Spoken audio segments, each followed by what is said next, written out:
नमस्कार। आप हैं योशिता पांडे के साथ।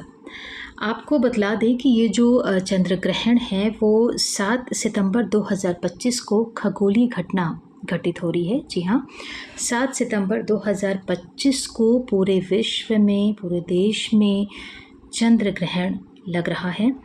और ये भी बता दें कि ये जो ग्रहण है ये रात्रि 9:57 पर लग जाएगा और ये जो समाप्त होगा वो होगा रात्रि 1:26 पर। लेकिन सूतक काल जो है, सूतक काल ये आपका शुरू हो जाएगा दोपहर 12:57 पर। चंद्र ग्रहण जो है, जो ग्रहण है वो पूर्व भाद्रपदा नक्षत्र कुंभ राशि पर लग रहा है।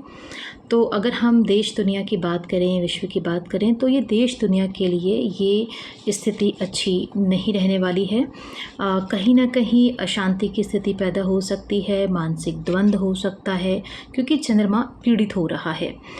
और देश दुनिया पर संकट जो है, संकट का असर भी पड़ेगा और मानसिक द्वंद्व आपस में लोगों का बढ़ता चला जाएगा। लोग डिप्रेशन के शिकार हो सकते हैं। इसलिए कहा जाता है कि जब ग्रहण हो तो उस वक्त बहुत ज़्यादा चीज़ों का ध्यान रखना चाहिए, खास करके कि कोशिश करें किसी की बुराई ना करें बिल्कुल भी। क्योंकि देखिए, अगर किसी व्यक्ति का चंद्रमा पहले से पीड़ित है तो वो और ज़्यादा उसके ऊपर इम्पैक्ट डाल सकता है। पीड़ित है या नहीं है, दोनों ही सूरत में। इसका अर्थ ये नहीं है कि हमको दोनों ही सूरत में हमें कोई पूजा पाठ नहीं करना। आप पूजा पाठ करें।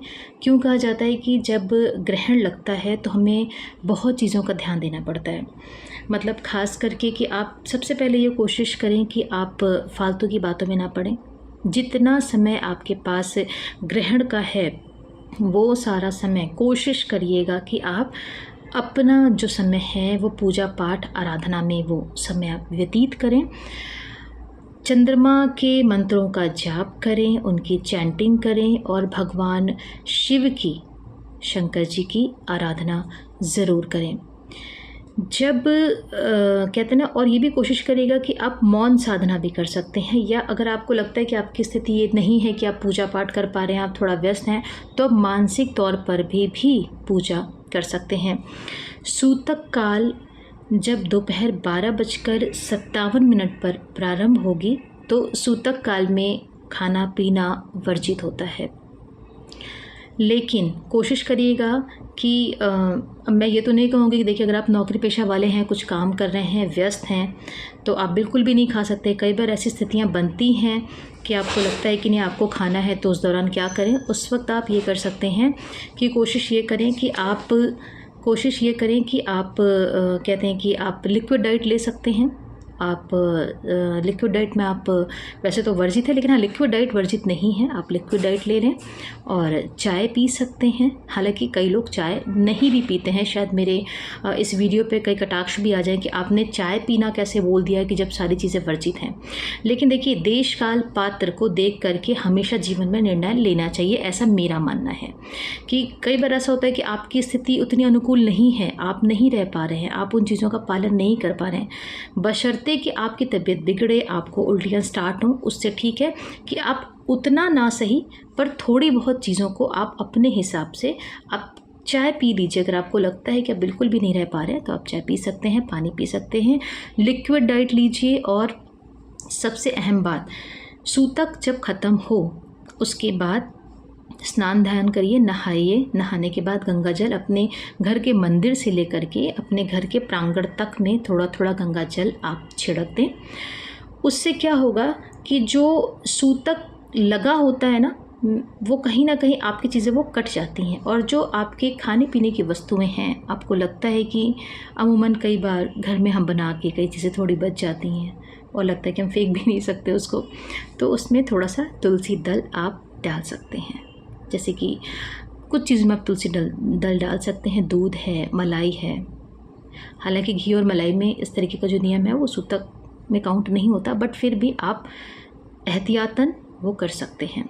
तो सर्वप्रथम जैसे ही सूतक आपका ये लगे चंद्र ग्रहण का, आप स्नान ध्यान करें। स्नान ध्यान करने के बाद जब चंद्र ग्रहण ख़त्म हो रहा है, आप चाहें तो, और उस दौरान आप पूजा पाठ करते रहें, गंगा जल सब जगह छिड़कें, आप उसके बाद पूजा कर सकते हैं दूसरे दिन। और एक सबसे अहम और महत्वपूर्ण बात, जो भी नियम मैंने आपको सूतक के बताए हैं कि आप क्या करें क्या ना करें, वो तो सारी बातें एक अलग हैं, लेकिन जो व्यक्ति बीमार है, जो व्यक्ति बुज़ुर्ग हैं, जो व्यक्ति दवाइयों पर चल रहे हैं, या लगता है कि अब उनकी स्थिति थोड़ी वैसी होती जा रही है दिन पे दिन, या ये भी कह सकते हैं कि जो गर्भवती महिलाएं हैं उनके ऊपर सूतक के कोई नियम लागू नहीं होते हैं। लेकिन मैं फिर भी ये कहूँगी कि प्याज लहसुन को थोड़ा सा वर्जित करिएगा, नियम लागू ना होने के बाद भी।